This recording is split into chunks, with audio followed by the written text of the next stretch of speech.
आपको यह पता होना चाहिए कि पाकिस्तान जो है वो वेस्ट साइड में आता है या ईस्ट साइड में आता है। पाकिस्तान हमारे वेस्ट साइड में आता है और उसके आसपास एक और कंट्री, नेबरिंग कंट्री है इंडिया की, वो है अफगानिस्तान। श्रीलंका जो है वो नीचे आता है और श्रीलंका का ओल्डेस्ट नेम है साइक्लोन, ये भी याद रखना होगा। और 1948 में श्रीलंका आजाद हो चुका है। पाकिस्तान जो है वो पहले दो हिस्सों में डिवाइड था। एक था ईस्ट पाकिस्तान, जिसको हम आजकल एक नाम से जानते हैं, उसका नाम है बांग्लादेश।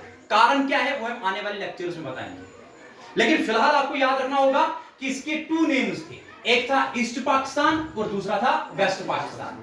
टिल 1971-72 क्या फेज होता है, वहां पर कौन से हालात बनते हैं, कौन सा इनजस्टिस इनके साथ होता है और क्यों ये आजादी मांगते हैं, वो आने वाले टॉपिक में हम पढ़ेंगे। एक और कंट्री आपको याद रखनी होगी, हमारे नॉर्थ ईस्ट में एक कंट्री आती है जिसका नाम है चाइना, और लॉन्गेस्ट बाउंड्री जिसके साथ टच होता है हमारा। ये ऑब्जेक्टिव बार बार पूछा जाता है, पूछने वाला है एग्जाम का हक, और याद भी होना चाहिए ज्योग्राफी स्टूडेंट्स को, क्या हमारा सबसे ज्यादा टच जो बॉर्डरिंग टच होता है वो बांग्लादेश के साथ होता है। आपके ईस्ट साइड में बांग्लादेश आता है, और बांग्लादेश ही की आपको मैंने यहां पर एक जिक्र किया है जिसका मैंने कहा ब्रह्मपुत्रा। जैसे ब्रह्मपुत्रा आपके जहन में आना चाहिए, ब्रह्मपुत्रा जो है वो राइज और यहां से आता भी है, टर्न लेता है बैग में, ये भी आपको याद रखना होगा। और यहां से अगर हम देखेंगे, ब्रह्मपुत्रा इज नून सिंगपो इन तिब्बत। सिंगपो इसको कहते हैं कहां पर, तिब्बत में, और जमुना कहते हैं कहां पर, बांग्लादेश में। और ब्रह्मपुत्रा ही मैंने पहले भी कहा साइलेंट रिवर के नाम से भी जानते हैं और एक और नाम से भी जानते हैं जिसका नाम है, स्टूडेंट्स याद रखना होगा आपको, डीपेस्ट है, ठीक है, और साइलेंट भी रहता है। और उसके बाद अगर हम इंडस की बात कहते हैं, पहले भी मैंने कहा आर्जन क्या है, माउथ क्या है, ये आपको याद रखना होगा। और कहां से निकलता है, शंघाई से निकलता है, मानसोर लेक इसका आर्जन है, और इसकी लैंग्वेज जो है वो 29, ऐसे याद रखना पड़ता है। जैसे कि आपको याद रखना होगा स्टूडेंट्स जो सिविल सर्विस की प्रिपरेशन करते हैं या किसी भी एनडीए एग्जाम की प्रिपरेशन करते हैं, उनको याद रखना होता है, ऐसे लिखना होता है 2900, इनको याद रखना होगा, तब ये याद रहेगा। लेकिन यहां से अगर मैप पर देखोगे, इंडस आर कहां से आता है, यहां से निकलकर यहां से और वहां से बलोचिस्तान, बाकी चीजें और मिठानकोट से गिरकर ये अरबियन सी में जाता है। और अरबियन सी आपको याद रखना होगा, अरबियन सी कहां पर आता है, अरबियन सी ये है। लेकिन अरबियन सी को याद करने के बाद ये मत भूलिएगा, नीचे आपको अगर जहन में रखना होगा लक्षद्वीप, यही प्रैक्टिकल है, प्रैक्टिकल जितना करोगे उतना याद रहेगा।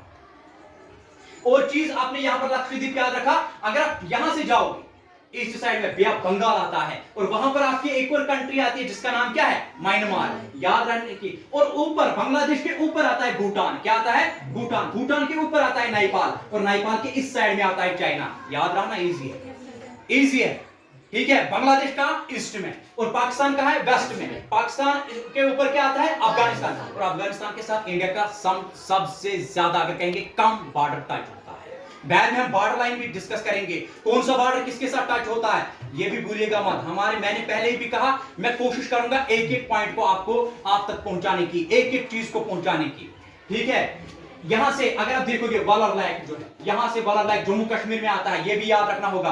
और ये भी याद रखना होगा, इस साइड आपके चिल्का लेक आता है, क्या आता है, चिल्का लेक। और राजस्थान साइड सांबर लेक यहां पर आता है। वेस्ट साइड आपको याद रखना होगा, वेस्ट साइड के मैप पर आप इजीली आंख बंद करके सांबर लेक को बनाओगे, लेकिन तब याद रहेगा जब आप मैप को देखोगे, ठीक है। और यहां से आप कहोगे नर्मदा रिवर ये आती है, और यहां क्या आता है, तापी रिवर। और याद रखने के लिए तापी आर लिखना है, और तापी आर लिखोगे तो आपको याद रहेगा। तापी और के नीचे क्या आती है, गोदावरी आती है, और इसके नीचे क्या आता है, कृष्णा।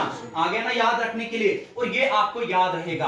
वेम्बद लेक जो आता है इसके नीचे आता है, और श्रीलंका मैंने पहले कहा नीचे साइड से, और नीचे साइड से क्या आता है, इंडियन ओशन, ठीक है। इसके बाद आपको याद रहेगा यहां से क्या आता है, गंगा, ये यहां से आती है, यहां गिरती है गंगा आर, ऐसे याद रखना है। इसके बाद क्या आता है, ठीक है, नेपाल यहां से आता है, यहां पर क्या गांधर आर आएगा, रिवर आएगा, और यहां से ये चीजें जब आप याद करोगे तो यहां से आपको एक एक चीज क्या रहेगी, याद रहेगी, और एक एक रिवर के मुतालिक आपको जानकारी मिलेगी। लेकिन फिलहाल जो हमारा ये था 71% ऑफ द वाटर जो है वो सरफेस कवर करता है, किसका, वाटर का। और यहां पर याद भी रखना है कुछ परसेंट जो है, यहां पर अगर हम देखेंगे 71% अगर वर्ल्ड वाटर सरफेस कवर करता है, इसमें से 97% जो है, इस 71% पानी में 97% वाटर जो है साल्ट वाटर है, और फ्रेश वाटर आपके पास अवेलेबल है 3%, और वो भी कितना है वो हम जिक्र करेंगे। उस 3% में भी हमारे पास बहुत कम पानी ऐसा आता है जो कि फ्रेश वाटर हमारे पास अवेलेबल है। वाटर को पोल्यूट नहीं करना है, वाटर को पोल्यूट करोगे तो यही कारण होंगे। कल भी मैं एक चीज पे देख रहा था, एक किताब पढ़ रहा था, बुक पढ़ रहा था, आने वाले टाइम में क्लाइमेट चेंजेस कितने हो रहे हैं आपने देखा होगा। हर किसी जगह लैंडस्लाइड्स आते हैं, ये क्लाइमेट चेंज नहीं है तो क्या है? अगर बारिश गिरती है 1 या 2 दिन में ऐसा फ्लड आता है, ऐसा लैंडस्लाइड होता है कि गांव के गांव साफ हो जाते हैं। ठीक है, और क्लाइमेट पे ध्यान देना है, क्लाइमेट के मुतालिक भी पढ़ना है। आने वाले एग्जाम से पूछा जाएगा, आपको ये तक पूछा जाएगा कि गंगा एक्शन प्लान, ये भी पूछा जाएगा। इंडस वाटर ट्रीटी 1960 आपको याद रखना होगा। किस दरमियान हुआ था? इंडिया और पाकिस्तान के दरमियान है। इंडिया का खाप कितना बनता है? 20% इसमें से वाटर वो खर्च कर सकता है। यह भी पूछा जाएगा इंडस वाटर ट्रीटी किस कंट्री के और किन लीडर के दरमियान हुआ।